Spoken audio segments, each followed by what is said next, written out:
Форум организован Советом Федерации совместно с правительством Дагестана и приурочен к 100-летию со дня рождения Расула Гамзатова. Валентина Матвиенко подчеркнула, что встречи в таком формате дают возможность обсудить волнующие региона проблемы. Она напомнила, что 3 октября в Совете Федерации состоятся традиционные парламентские слушания, посвященные проекту главного финансового документа страны. Также предложила главам субъектов обсудить деятельность Фонда защитники Отечества в регионах. Она отметила важность координации совместной работы федерального и регионального уровня власти для эффективного оказания соцподдержки участников СВО и их семей. Я хочу поблагодарить губернатора, руководителя регионов за то, что вы приехали на этот форум.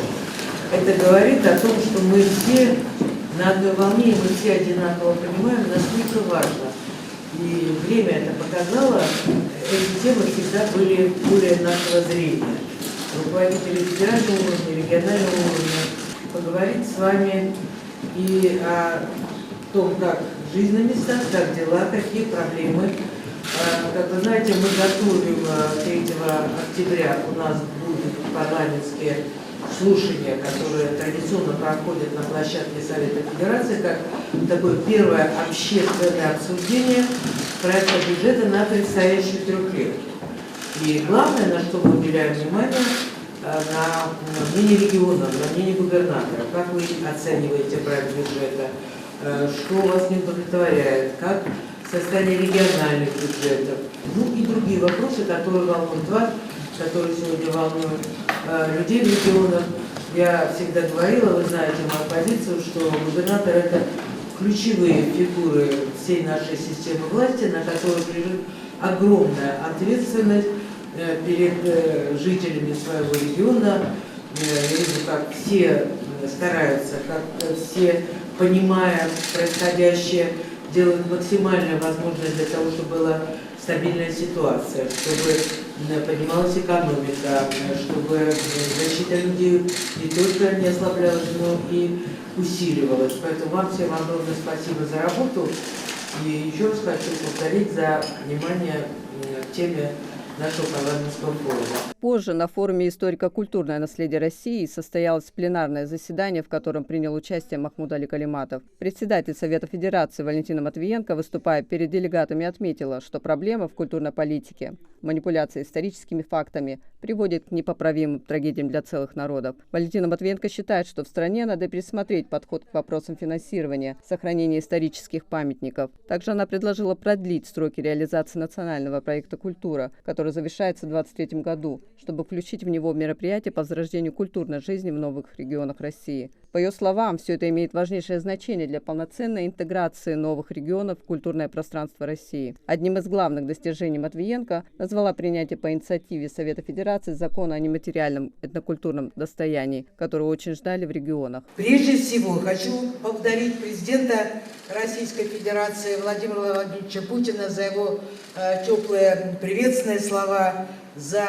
внимание к работе нашего форума, что уж точно подчеркивает его важность, актуальность, и, конечно, за его большие личные усилия по сохранению культурного многообразия нашей страны, ее исторического и духовного наследия. И я думаю, вы согласитесь со мной, что такая постоянная вовлеченность главы государства в вопросы сбережения культуры, истории народа в России, безусловно, мотивирует всех нас работать максимально эффективно и профессионально. Символичным считаю то, что наше пленарное заседание проходит именно в Дербенте. Это не только древнейший город России, но и в буквальном смысле слова музей под открытым небом. Солнечная крепость, Нарын-Кала, Джума-мечеть, Ханский дворец. Эти и многие другие объекты являются настоящими жемчужинами в ожерелье культурного достояния не только нашей страны, но абсолютно уверена всего мира. И, конечно, не могу не сказать, что наш форум проходит в год важного юбилея, опять-таки, не только для Дагестана, а для всей России, столетия великого певца гор Расула Гамзатова. Необходимость это давно назрела. Сам субъект, сама Ингушетия. У нас столько памятников древних, которые вынуждают нас, прям заставляют, чтобы мы более внимательно к этому отнеслись. Потому что если брать в целом столько памятников культуры, ну я думаю, именно вот башенные комплексы, как у нас, навряд ли где есть на Северном Кавказе. У нас древность, конечно, не 5000 лет, как Дербент, да, но все-таки. Поэтому это очень важно будет. И тут еще одна ситуация, вот Валентина Ивановна отмечала, и в целом на обсуждениях, который был я, понимаете, тут многое еще нужно, законодательство, его изучить. Я вот поучаствовал здесь и многое для себя открыл. То есть очень много работы. Поэтому культурный работник, земские и другие формы, они, наверное, сейчас в проекте, может быть, нормативно сейчас будут продумывать эти вещи. Но в целом здесь было обсуждение, которое влечет за собой, я так понимаю, продвижение вперед, чтобы это каждый знал. Как-то горы и башни принести каждый класс, университет, каждый житель, чтобы знал. Труды есть, много чего есть.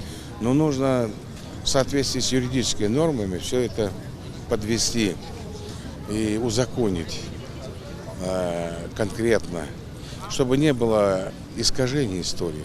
Надо, чтобы как есть, историю реальную давать. Сколько у нас построен Дом культуры, сколько у нас отремонтировано. Это ведь все в рамках нацпроекта «Культура». И построено ведь более 20 Дом культуры, самых отдаленных даже населенных пунктов. Потому что мы должны, я же говорю, не аккумулировать в центре все, а оно должно и горизонтально, чтобы у нас доступность была и в самых отдаленных наших населенных пунктах. Мы воспользовались в полной мере законом о нацпроектах культуры. Мы приобрели инструмент, создали специалистов. Сейчас у нас в проекте, по нацпроекту колледж искусств будет строить. Нынешний форум бьет рекорды не только по географии участников. Есть достижения и внутри российского представительства. Впервые на форум приехали 8 губернаторов и 10 руководителей региональных заксобраний. Форум проводится в разных регионах нашей страны и давно вышел за пределы сугубо внутрироссийской тематики. Среди почти 300 гостей, которые собрались в древнейшем городе России Дербенте, представители 17 государств.